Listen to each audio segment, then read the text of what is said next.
Hello and welcome into this week's episode of the Everyday Strength Podcast. I'm your host, Anthony Hagley. Today, I want to talk about something that sounds very simple on the surface, but it actually requires a bit of clarity if you actually care about your performance. The question is this: if I had only 3 days per week to train, what would I actually do? Now, this isn't what sounds good, what trends well, what fills up an Instagram carousel. I mean, genuinely, if my time was tight, if my work schedule was heavy, if my family life was full, and I still wanted to be strong and capable and athletic and progressing within my training, how would I structure those 3 sessions? Now, I think it's important to note that this isn't hypothetical for me. I do work a demanding job. My day starts early and often ends late. Outside of my work in the lab, I'm running a coaching business. I write training programs. I create content. I communicate with my clients, and I build long-term projects. I have a family. I have a wife and son, and I value being present and at home. I also enjoy traveling, and I do spend quite a bit of time throughout the year away from home. There's seasons where my training volume is high and I'm able to get into the gym for 10 to 12 hours a week. And I love that. It's easy for me to prioritize that because training is something that I genuinely enjoy. But there's also seasons throughout the year where that type of weekly volume just isn't realistic. And what I've learned over time is that when time is compressed, the structure and programming becomes so much more important, not less. Most people think the opposite. They think that if they can't train as much, they'll just fit something in. Maybe they hop into random boot camp classes. They bounce between machines and find whatever's open at the gym and do a few sets of that. Maybe they default to something like the treadmill because it allows them to feel productive. But if you actually care about pushing your performance, you don't want that level of randomness. You want structure and programming that fits within your constraints. If I only have 3 days a week, then every exercise has to earn its place within the session. Everything I train is done with high levels of intent. There's no room for guessing or adding in extras just for the sake of adding more to the program. Now, I'll say this early because some of you may connect dots. The structure that I'm walking you through today is essentially the logic behind how I built my Peak 3X program. Now, I don't want to turn this into a sales pitch. I'm not going to spend this whole episode pushing anything, but I do think it's important to understand that the 3-day model wasn't created as a compromise. It was created as a focused system for people who don't have unlimited time, but that still expect high levels of performance. This episode really is about philosophy before it's about programming. I think who this applies to matters. Right, I'm talking to serious adults, busy professionals, former athletes and parents, people who want to stay lean, be strong, and be fit into their 40s, 50s, and beyond. Those that understand that strength is like a longevity currency and that their aerobic capacity is like health insurance. This isn't for someone peaking for a marathon or someone who's trying to max out a powerlifting total. Those goals require much more focused training and way more volume than what 3 short training sessions a week realistically allows. It's for people who live real lives, who still refuse to train casually. So before we start talking about splits and exercises or anything else that's more tactical, we need to talk about what does not leave the program, even with limited time. So before I even think about what the week looks like, I ask a more important question is, what absolutely cannot leave the program? Because when you only have 3 days per week, you don't get to do everything. That's the whole point. Our constraints force prioritization. And if you don't consciously decide what stays in, then you'll subconsciously drift toward what feels easiest or most familiar. For me, there are 3 qualities that never leave the program, no matter how tight the schedule gets. And that is power, heavy strength work, and intelligent repetition effort work. Power stays in because it's one of those first qualities that people abandon. and one of the first that they lose as they age. Our rate of force development, our coordination, the ability to produce force quickly, that's our athleticism. It's also fall prevention. That's tissue resilience. That's the nervous system health. So even on a 3-day model, I'm still jumping. I'm throwing. I'm moving explosively. It might be low volume work. It might be paired strategically with the main lift, but it never disappears entirely. Now, heavy strength work stays in because that strength is foundational. If you've listened on my episode on residuals, you know that certain adaptations hang around longer than others. But max strength, it does have a decent residual effect compared to some of the other qualities, but it still requires frequent exposure. If you stop touching heavy loads entirely, you'll detrain. And more importantly, strength supports everything else. Our bone density, our tendons and connective tissue, our lean mass and ability to retain it, our metabolic health. So at least once per week, per major pattern, I want a meaningful exposure to heavy strength work. And then there's our repetition work. And this is where the nuance comes in a little bit. Whenever you hear people say, 3 days per week, sometimes they think that the immediate answer is to just, go heavy and leave the gym. And that's not how adults who are serious about their fitness ultimately stay healthy. Repetition work is how we build and maintain our muscle tissue. It's how we support our main lifts. It's how we bring up lagging muscle groups, the upper back, the shoulders, the hamstrings, the trunk musculature. That's stuff that doesn't always headline the workout, but it does determine how well we tolerate the heavy work in the long term. Now, here's where priority shifts based on goal. So if strength is the primary goal, then strength will often lead the session. The heavy lifts come first, with repetition work supporting it. Hypertrophy is layered in afterward. Now, if hypertrophy is the primary goal, now we can still maintain strength exposure, but this is where I'll use what I call a pump and prime set. These are like controlled repetition work that's done earlier in the session that allows us to build tissue, get it ready for the session, and drive hypertrophy. And then we follow that with lower rep strength work. It's not like a true pre-exhaust. It's more about potentiation and preparing the tissue. You can bias the session without abandoning strength entirely. So I'll talk more about this in a future episode, but these are game changers for us, especially as we age. The key idea here is that 3 days a week does not mean that you need to shrink your identity as an athlete, but you just need to prioritize what actually matters. Even when our time is limited, I'm still training power. I'm still touching heavy weights, and I'm still building that muscle tissue that serves as a foundation for everything else. And then everything else, the split, the layout, the weekly structure, it's built off of those principles.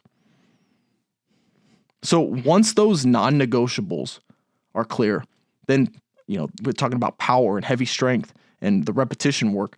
The next question becomes, how do we distribute them across our 3 days? So the first structure that I prioritize, and honestly the one that I default to if performance, ultimately matters, is more of a lower emphasis day, an upper body emphasis day, and then a dynamic emphasis full body day. It's essentially compressed conjugate, not in the extreme powerlifting only sense, but in the sense that we're rotating these emphasis and training multiple qualities within the same week. So let's walk through it. On the lower body emphasis day, the session starts with the power work.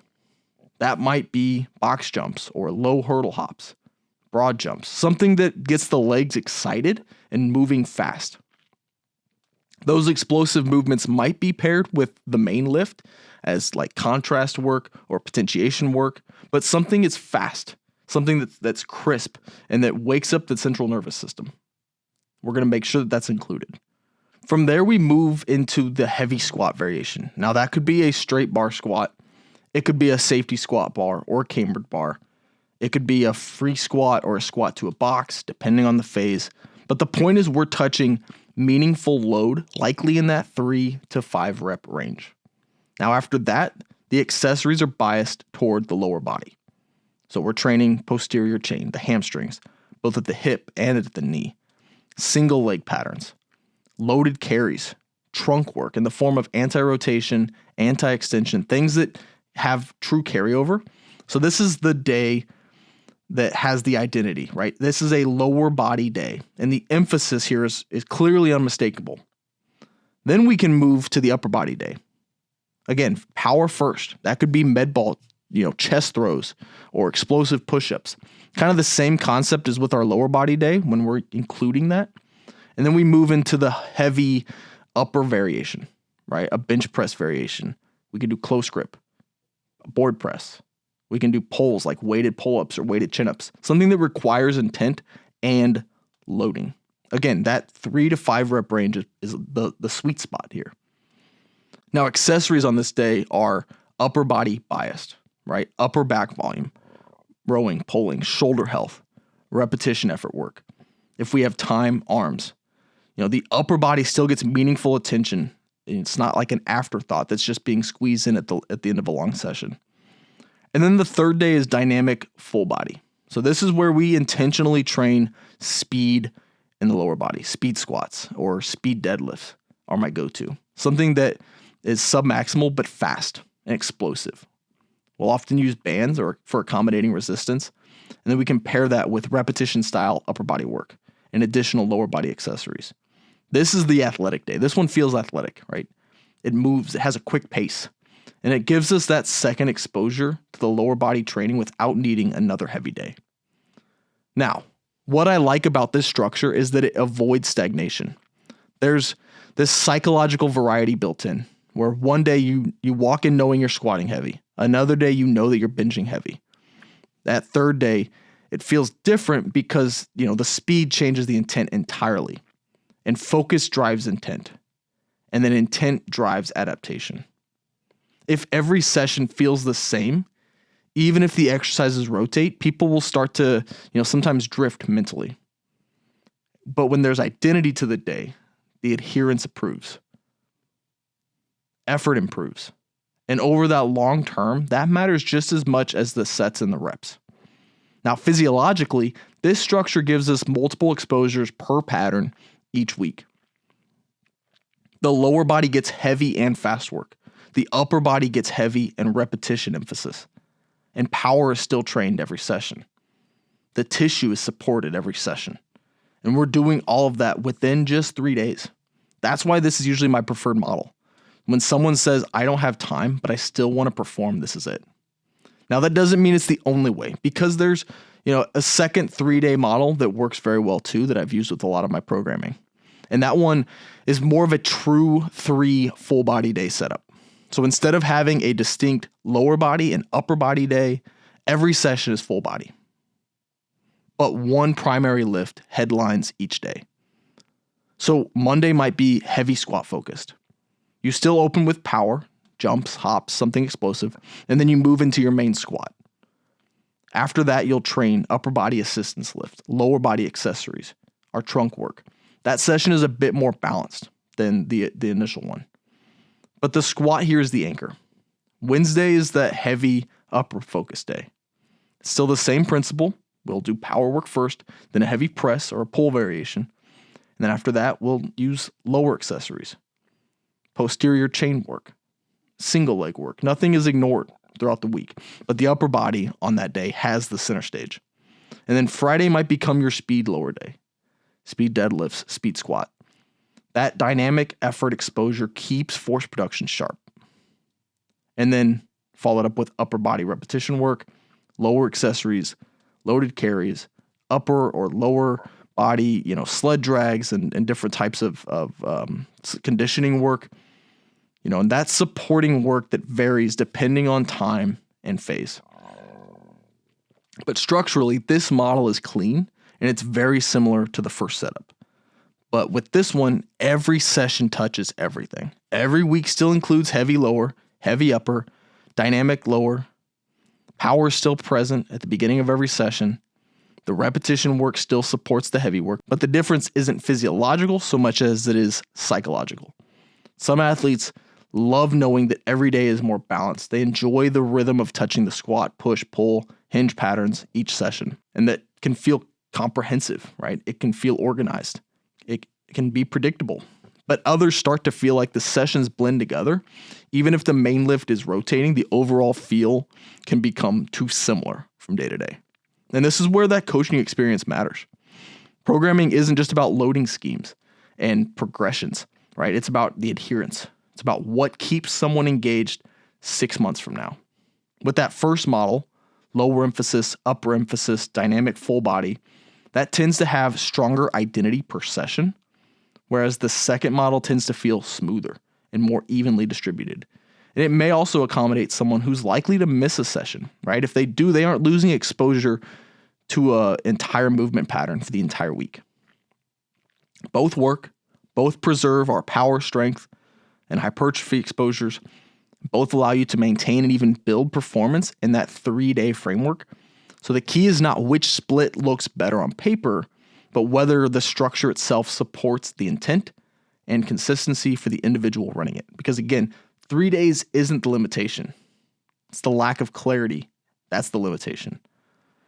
Now, before we move on to conditioning, I want to zoom in on something that often gets misunderstood, especially in time crunch training, and that is the warm-up and the power component. When people hear limited time, that usually is the first thing that gets cut. And I think that's truly a mistake. So when people say they only have 3 days to train, one of the first things that will often disappear is the warm-up. Or it becomes, 5 minutes on the bike while they scroll through their phone, or 20 minutes while they're foam rolling that eats up the first half of the session. That's not what we're doing. When I say warm-up, I mean preparation with intent. And this is where the PRIME framework comes in. PRIME stands for patterns and progression, range of motion, integration, movement, and excite. The goal with this isn't to feel busy, but to prepare the specific patterns you're about to load and shift your mind into that, it's time to train mode. So if a heavy squat day is programmed, then we're opening up the hips, we're getting the ankles warmed up and prepared. We'll do some trunk work and get the upper back engaged. But we're doing this all efficiently. So with limited time, even 5 to 8 minutes is really all we need. We're moving, we're focused. You're not wandering around the gym. You're getting your body and your mind right. And layered into that warm-up is the power work that we talked about earlier. That satisfies the excite portion of PRIME. There are a few reasons for that. And the main one is power qualities respond best when you're fresh. If you wait until the end of a session, then you're not really training power anymore. You're just going to be moving tired. Second is explosive work potentiates the nervous system. It improves your motor unit recruitment and that coordination that you need before you move into the heavier loading. And then third, from a longevity standpoint, the ability to produce force quickly matters. It's not just about how much force you can produce, but it's how fast you can produce it.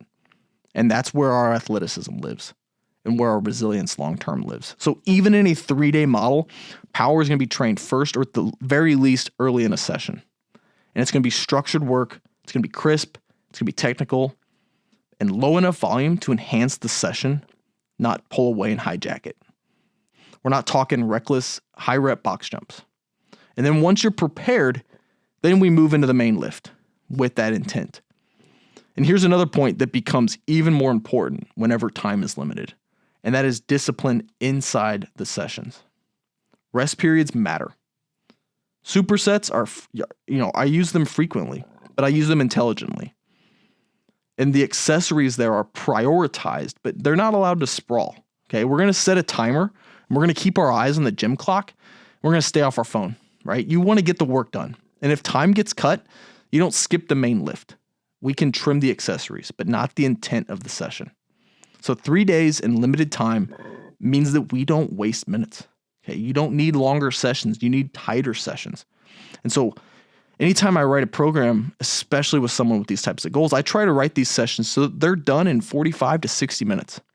When you execute that way, you can still train power, strength, and hypertrophy in that time frame without feeling rushed. And now that we've covered how the strength days are structured, then the next question becomes, what about conditioning? Because if you only are training 3 days and all of those are strength focused, now how do you build conditioning without adding more gym days? And that's where the strategy outside of the gym becomes important. Now, every program I write includes conditioning work, because if you care about long-term health, if you care about performance and being capable beyond the weight room, you can't ignore that stuff. But the mistake that a lot of people make is that they assume that conditioning requires an entire gym day, or they assume that it requires a full hour of structured circuits and intervals. And if they don't have time for that, then they'll tell themselves that they'll add it later, okay? You don't need more days. You just need to be more mindful about how you layer conditioning work in and capacity work. So the first layer is daily movement. If you're only training 3 days, but you average 4,000 steps a day, you are artificially compressing your aerobic exposure. But if you consistently move, 10, 12, 15,000 steps a day, your baseline aerobic activity is now much higher than you think. There are simple habits that can bump up your step count, right? You can park further away. Take your work calls while you're walking. Use a standing desk and a walking pad. Try to stack that movement into your life instead of separating it from training. And that alone changes your conditioning profile over time. Now, the second layer is stacked aerobic work. So let's go to zone 2. Okay, it doesn't require heroic efforts. You can absolutely use any leftover gym time that you have to get in a quick 15 or 20-minute session. You can ride a bike at home or, at the gym while you're watching Netflix. You can walk on an incline while reading a book or spin, while you're answering emails. 20, 30, 45-minute sessions once or twice a week can go a long way if the rest of your lifestyle supports it. That doesn't need to be maximal. You just need to be consistent with it. And then there's the optional 4th session, and I call it optional intentionally. Maybe on the weekends you do that longer aerobic piece. Here's where the long run comes into play, or a long bike ride. Maybe you row, or maybe we do a combination of all 3. Maybe we can do mixed modality circuits that last us 30 to 45 minutes. It could even be going for a hike with your friends or family, something that challenges your aerobic system without wrecking recovery or cutting too deeply into your available time. Now, for most adults, that's enough. You don't need 5 high-intensity conditioning sessions layered on top of the 3 strength days. And in fact, that's a lot of times what hurts progress. If your strength days are structured well, if they include things like carries and sled drags and supersets, you're accumulating conditioning stress inside those sessions. That's work capacity, and it supports your conditioning. But I do still like having separate low-intensity aerobic exposure throughout the week. And again, the goal with these sessions isn't fatigue, but to build that capacity. And conditioning doesn't always need to compete with strength. It can complement it. Okay, our loaded carries build that trunk stability and our grip strength and our work capacity. Sled drags help to build posterior chain endurance, and they're still friendly on the joints. Those short, focused circuits can challenge the cardiovascular system without turning the session into a hero session. So when people say they don't have time for conditioning, what they usually mean is that they haven't thought about where it fits. And that fits inside your lifestyle. It fits inside your weekly rhythm. It doesn't have to dominate your training split. 3 disciplined strength days layered in with consistent aerobic exposure and daily activity and daily movement is more than enough to build and maintain a strong aerobic engine for most adults. Now, before we close this out, I want to zoom back out and tie this all together philosophically, because this isn't about really, the 3 days. Instead, it's about having clarity with your programming. When you strip this whole conversation down, this episode isn't really about programming for 3 days a week. Most people don't struggle because they only have 3 days. They struggle because they don't know what those 3 days are supposed to accomplish. So they fill time instead of building something. If I only have 3 days, I'm not going to lower my standards, but I'm going to sharpen them. I'm still training power. I'm still touching the heavy weights. I'm still building my muscle tissue intelligently. I'm still moving daily. I'm still protecting my conditioning base. The only thing that changes is the margin for waste. 3 focused days beats 5 distracted ones every single time. And I've lived both sides of that. I've had times of the year where I've trained more than I needed to because I had the time and I enjoyed it. And I've had times of the year where my work schedule was more compressed. I had more travel. I had more projects stacking up. My family required more of me, and the training structure had to adjust.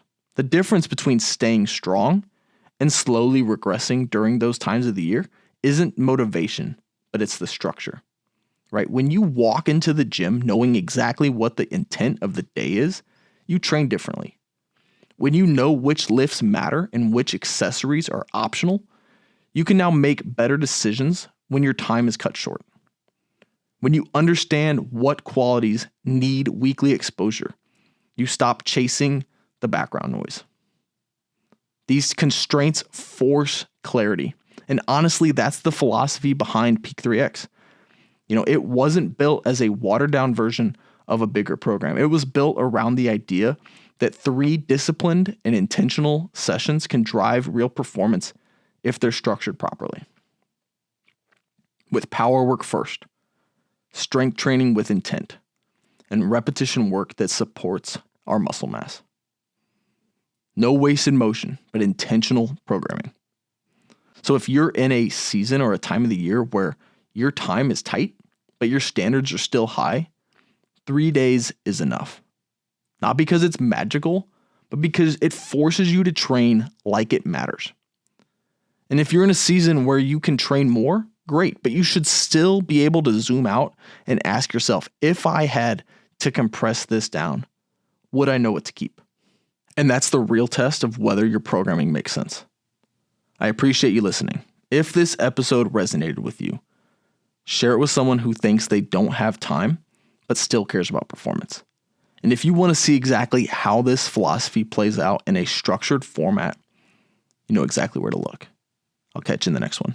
So thanks for listening to the Everyday Strength Podcast. If today's episode helped you learn something, do me a favor and make sure you're subscribed on YouTube, Apple Podcast, or Spotify. This helps the show grow and it ensures that you never miss an episode.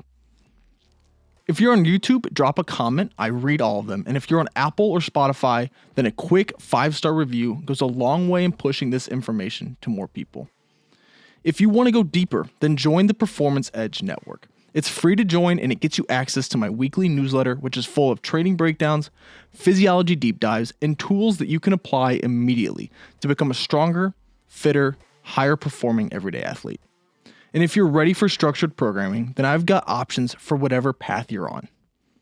The Peak Performance Training Program is my flagship strength and conditioning program. And I also offer Peak 3X, which is a 3-day per week version for busier athletes, along with other programs designed for hybrid competitors, runners, and anyone who wants to train like an athlete year round. You can find all those and more at haleystrength.com. I appreciate you being here. Keep training hard, and I'll see you in the next episode.